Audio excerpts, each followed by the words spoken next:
দেখো কলি যুগের মানুষের দাদা আচ্ছা আচ্ছা একদম ফুরাইন গেছে দেখো কলি যুগের মানুষের দাদা ঠিক বলছো একদম ফুরাইন গেছে বটে বাবনদা কেমন কেমন কেমন দাদা ভাই বিহা ঘরে ডম নায়া ও ভাই বিহা ঘরে ডম নায়া তবে কি দেখো ডিজে বাজাই যাচ্ছে ষষ্ঠী তো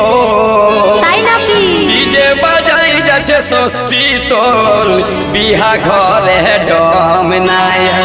কলি যুগের মানুষের দাদা কলি যুগের মানুষের মাইরি একদম পুরাই গেছে বল বিহা ঘরে ডম নায়া